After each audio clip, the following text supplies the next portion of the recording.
Welcome to Leland from Alexandria Reds Pro. Hello, Leland. I'm doing great. How are you today?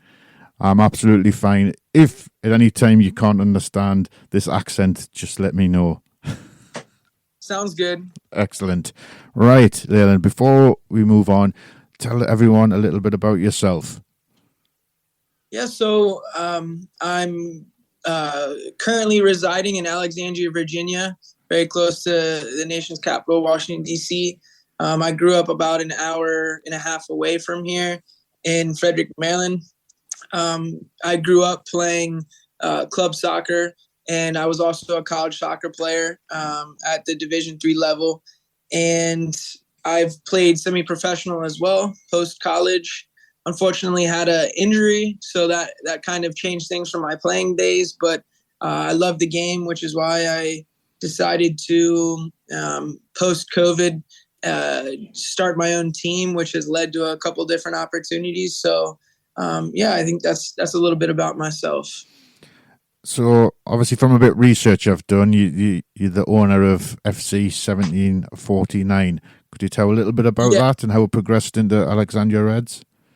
Yeah, of course. So I guess right after, I guess it was during COVID, things obviously changed. The world was obviously, struck with such a unfortunate situation, and the beautiful game was put on hold for a little bit. But it gave me a lot of time to sit around and think about what I was doing and what I wanted to do in my future. And I thankfully have a lot of connections here in the DC area.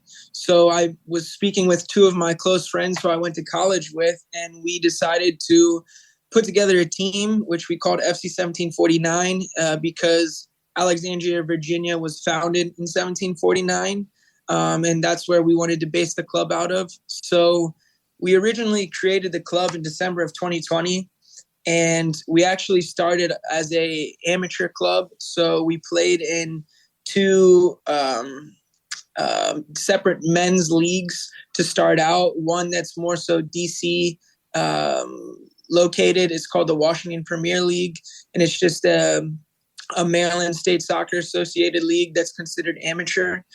And then we decided that we wanted to take a step up and play for a little bit more. So we joined this league called the Maryland Major Soccer League, which was also considered an amateur league, but the league was different in a sense that the winners of both Division I and two received a financial reward for winning the league. And we felt pretty confident that we could put our team in the league and succeed. So thankfully, in Division II, in our first season, which was spring of 21, we went undefeated and we won the championship. And we thankfully were awarded $2,000 for winning the Division II. And then in the fall of 21, we got promoted to the Division I. And again, thankfully enough, we had a lot of success and we ended up winning Division I. And then things kind of changed a little bit. The league that we were in had promised the winning team $6,000. And there were some things that happened behind the scenes with some of the people in the league. We ended up having to involve some lawyers, and it was a pretty big deal here in the area. But we were awarded that money after a certain amount of time, which then allowed us to be in a better financial position to take our step up into the UPSL, which I know we'll talk about more, which is a national semi-professional and league here in the United States in the fourth tier. So we completed our first season in spring of 2022, and we made it all the way to the round of 16 for the Northeast region. So that's really, 1749. It was it started as a conversation with two close friends, and it led us to where we are now, which was recently being, I guess not acquired, but merging our efforts with Alexandria Soccer Association. And we are now obviously going by the name the Alexandria Reds and still competing in the UPSL. So did a lot of the players who played for FC 1749 go over to Alexandria Reds? Yes. So we did bring the majority of players, but we also had gained some significant popularity in the area. So we did hold tryouts for the Alexandria Reds team prior to this current season that we're competing in. And we had a very, very decent turnout. So we were able to add some quality talent to the group while maintaining some of the guys that had been with us along the way, which is awesome. And we've continued to have success, which has been great. And you touched on being semi-professional. Over where we live, semi-professional, a lot of guys will will work a 9 to 5 and they'll play on a Saturday and they'll get paid for playing on the Saturday. Is that similar situation in your team? So you are correct in the sense that guys do, for the most part, have full-time or part-time jobs. Some of them are also students at college here in the area. And as far as the semi-professional level goes here in the United States, it's rare that you see players who get paid at this particular level.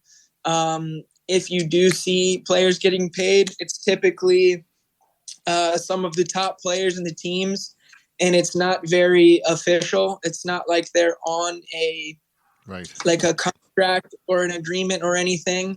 They're just most likely being paid by the staff or one of the coaches because they feel that they have a better opportunity to win by having that certain player around. So that's one of the main differences in the semi-professional scene here, is that you don't typically see players getting paid. That's interesting because obviously there's the FA Cup weekend in England, and a lot of the non-league teams are playing higher up teams, and you hear that a lot of the guys work 9 to 5 is, they might do shift work, but they're working and then they're playing twice a week and getting paid for playing as well. So that's a big difference, obviously, in the name semi-professional here. Most of the guys to a certain level will be getting some sort of payment for playing.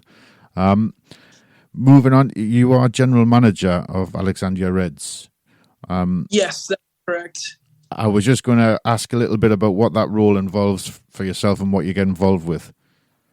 So I'd be happy to explain. With 1749 merging efforts with Alexandria, I last spring was approached by Alexandria Soccer Association to become the general manager of their NPSL team, which is the National Premier Soccer League, which is considered one of the top semi-professional leagues here, also called a professional development league, where there's a little bit more of financial standards and requirements that are necessary for teams to enter. So you'll typically see higher level of play, and there's a lot more supporters and financial backing. So when I was approached with that opportunity, I still had 1749 on the side, and we didn't play over the summer with 1749. So when I was approached, my main role was for being in the NPSL for the first time, to have a better grasp of what the rules and regulations were, what the requirements were. So I did a lot of the communication with the league to ensure that we were crossing off all the boxes. And some of the stuff that I'm talking about would be ensuring that we have the proper venue to play at, ensuring that we have things like locker rooms and athletic trainers and, a social media presence, the ability to live stream games and have announcers. So a lot of the stuff that you see in the operations side. And then I also personally was tasked with running the social media accounts. So both the Instagram and Twitter pages. So I did a lot of the social media marketing as well. And then I helped a lot with the management of players. So registering players, communicating with players, setting up tryouts, assisting in lining up transportation for away games. So that's a lot of the things that I did behind the scenes. And then typically on game day, I was involved with the setup of the stadium, the speaking with the refs before the game starts to ensure everything is how it needs to be, welcoming the other team and ensuring they had everything that they needed. And then once the game was going, I was more so focused on the social media, the pictures, the videos, and that kind of thing. So. Yeah, I must admit the website and the social media are excellent, by the way. The next thing I want to touch on, and the other guy, some other teams I spoke to in the States, this was a big issue I think they could have talked about all day. In England, obviously, we have a big tier system, a pyramid system, where you can progress from non-league all the way to the Premier League. And I was wondering we'll talk a little bit about the UPSL, and yep, where that fits within sort of a tier system for promotion, relegation, or if there isn't promotion or relegation.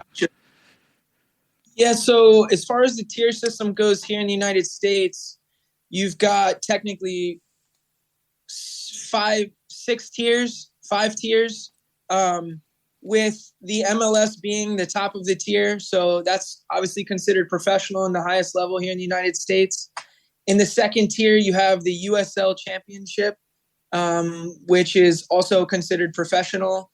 And the things get a little bit different below that tier. So in the third tier, you've got 3 separate leagues, and some changes have recently taken place. So there's the USL League One, which is also considered professional. There's NISA, which is a private professional league that is fairly new, that I believe only has around 10 or 12 teams spread out throughout the United States. And then there's a brand new league that's called MLS Next Pro. And that league is a league where a lot of the MLS teams are placing their reserve teams.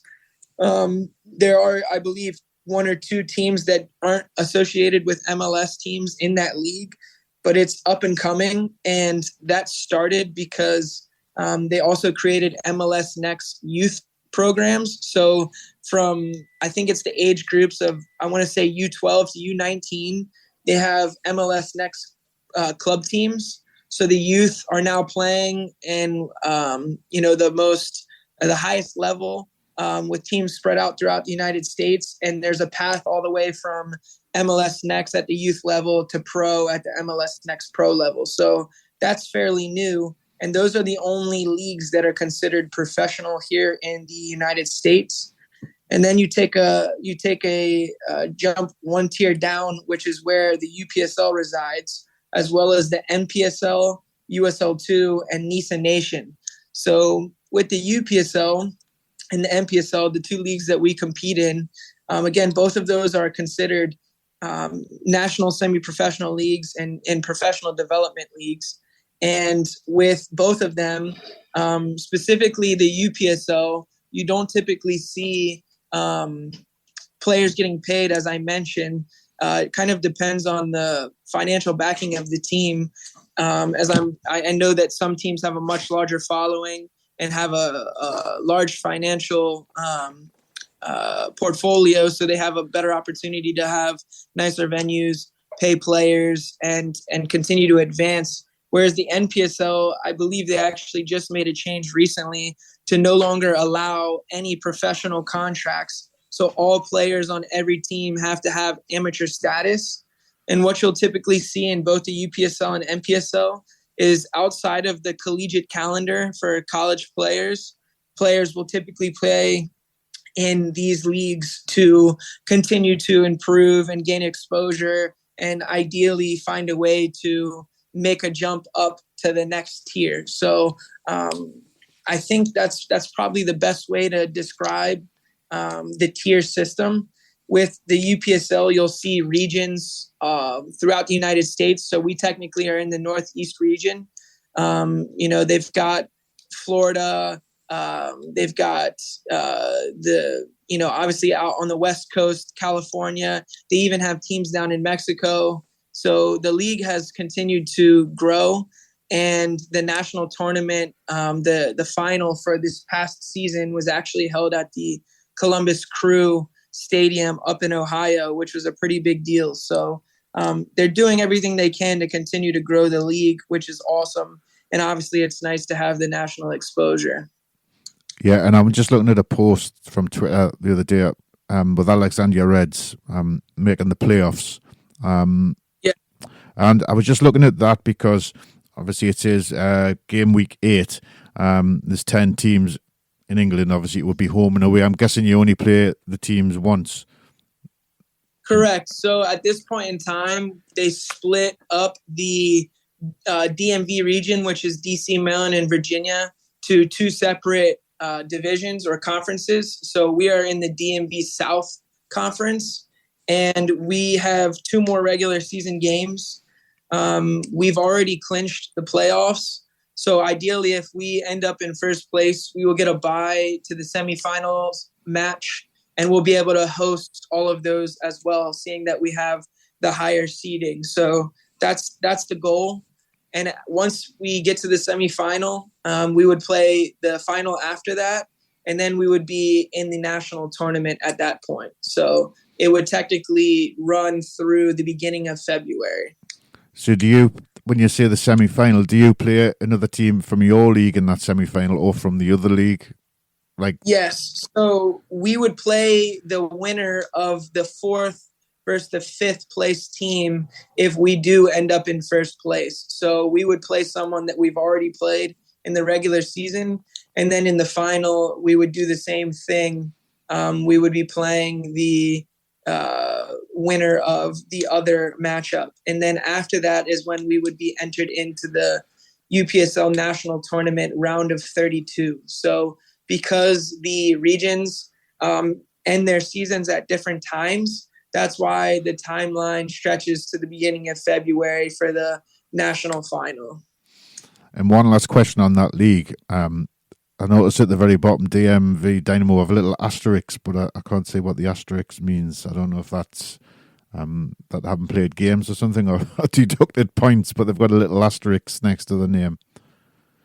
Let's see. In which post were you? So on the league table for the from the Alexandria Reds post, and the league table at the very bottom, there is DMV Dynamo, and they've got a little asterisk next to the name. I don't know if that means they've had to lose points or something. So I don't know.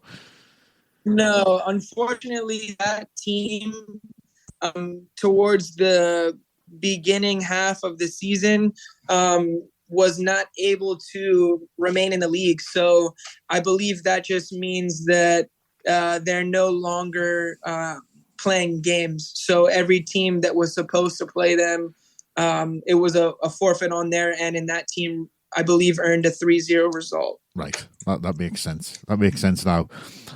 The other thing I wanted to touch on, which we haven't, is your training. Are the guys and the girls in different teams, are you training certain days or nights of the week? I know that some of the guys I spoke to from Texas, all their matches were on a night time because of the heat. Yeah. And some of them, what the situation was with your club, or the first team, are they training 2 or 3 nights a week or more? Yes. So thankfully, we have the means and the facilities to train 2 or 3 times a week at this point. And then obviously we have our matches on the weekend.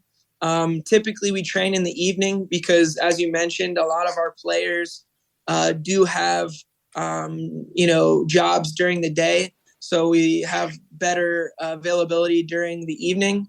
So typically you'll see training around the 8 p.m. to 10 p.m. time frame. And we do have that across the board for all of our teams. Some of the youth teams train a lot more frequently, but with our team, still being fairly new and we're still building, behind the scenes. Right now we have the means to basically train 2 times a week. And I think one of the things I had wrote down is in this area, one of the major issues for teams at this particular level is that we have to share facilities with obviously youth teams in our organization. And then, other teams typically have to use fields that are owned by the city or the county that they live in. And it can be very difficult to find space and time due to, one, the financial side. It's fairly expensive. And 2, with there being, so many popular sports here that take place obviously on similar fields, like field hockey, lacrosse, football, among other things, it can be fairly difficult. But thankfully, our group does get to train 2 or 3 times a week. And we have a pretty great situation going on right now, whereas some other teams don't have the ability to do that at this point. Yes, and one of the other subjects I wanted to touch on was non-playing staff. Now, I can see from the website, obviously, you've got your semi-professionals, adult leagues, TOTS, camps, futsal, academy. So I'm guessing you must have a lot of volunteers and a lot of non-playing staff involved at the club. So the club is a nonprofit organization, and there are a small number of full-time employees through the club.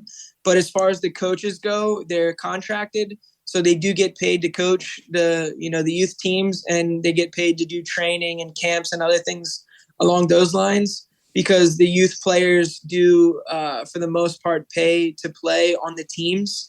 Now, the organization is incredible, and they do utilize scholarships so that they can give as many opportunities to children who may not have the means to pay to play a sport, so they can still get that opportunity. And there's different programs that they do to provide as many opportunities as possible for both children, teens, and adults, which is one of the things that I really love about the club. And as far as the staff go, the organization is top. So a lot of the coaches have to have their certifications and their licenses. So it requires a lot of time and classes and hours put in learning and coaching to be able to coach the top teams. And I believe at this point, our organization has around 6,000 youth and adults total in their teams, which is really awesome. So they'll continue to give opportunities to, anyone and everyone that are looking to be involved with the game. Yeah, that's excellent. And if the website, guys, if anybody's looking to check, alexandria-soccer.org. The last couple of points I wanted to touch on, which I've asked everybody, is crowds and supporters of the team. I don't know, how much support do you get on a match day? Have you got like 50, 100? So, yeah, that's a great question. And with the UPSL and MPSL, there is a little bit of a difference. So to start with the UPSL, as I mentioned, there are a little bit less barriers to enter a team into this particular league. So you do see a very wide range of teams that have a large number of supporters versus teams that are fairly new, that are still trying to, build their brand.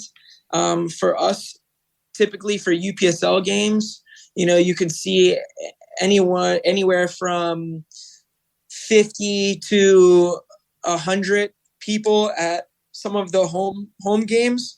When the playoffs start, we typically see a bit more people. But with this Alexandria Reds team, seeing that it is our first season competing in the UPSL, having obviously merged 1749 with the Reds, it's nice because we were able to bring over a lot of supporters that we had from 1749 who just, changed colors and, continued to support us, which has been great. And as far as some of the other teams, unfortunately, they don't necessarily do as much on the marketing side. So they struggle a little bit with bringing supporters to the games. And obviously, it's kind of known here in the United States versus there in Europe. Unfortunately, people here tend to like teams that perform. So unfortunately, for teams that have maybe a bit of a struggle in earning results, it can be a little bit difficult to gain that support, it's unfortunate, but I think it's just the mindset here. Whereas I know there, regardless of the level, if the club in your town is the club, typically those people will do anything to support that club, regardless of what results they're getting. Obviously there's good times and bad times, but they stay for the long run. Whereas here it's a little bit different. But for the NPSL, being that it is a larger I would say, more established league with some higher, again, financial standards and requirements, we were typically seeing anywhere between 300 to 500 people at our home games, which was incredible. And then some of the other teams that have been around for a while, we're seeing similar numbers, anywhere between, I would say, 300 to, on the high end, 800 fans and supporters, which is awesome. Yeah, and you touched on over here, for some people, it's like these local teams lower down, they could get beat every week or get defeated every week. And these guys go, it's like a family, and it's like a day out. It's like through thick and thin, they will go and support that team no matter how bad, exactly. how good they're playing. That's what we're trying to create here. We've got, we've had the youth teams, and there's been, the club has laid down the roots and they have strong foundations. The men's program is something that's fairly new. And one of my main responsibilities is to continue to work with individuals in the organization and continue to build relationships in the community, to continue to grow the fan base and get more and more supporters out to the matches. And obviously the fact that we're having success on the field has helped with that. And, I've had all the support I could ask for from the other individuals and, their different roles in the organization. And yeah, I mean, the community is so large, and the population of individuals that love the game in the DC and Maryland and Virginia area, it's so large that, it's really just comes down to giving people a reason to support your club. So, we're doing everything we can to play an entertaining way and earn results, but also, provide some sense of entertainment for supporters that are coming out, because, a lot of teams can put a quality product on the field, but, the small things like having music, having announcers, doing things with the youth to get them involved, those small things, they help with building the relationships and continuing to grow the team as a whole. So excellent. And before I let you go, I know you DM'd us a picture which you said we could talk about this, that you scrimmaged the El Salvador national team. Yep. Man, it was an incredible experience, and I'm so thankful that we got the opportunity to do it. One of the individuals in the management of the UPSL league is based out of the Florida area, and one of the staff members on the El Salvador national team also runs the U19s for Inter Miami's U19 group that also compete in the UPSL. So I believe El Salvador was supposed to play Honduras that day, and the game got canceled. So they were looking to prepare for their game against Peru on Tuesday, which was being played at Audi Field here in DC, where DC United play.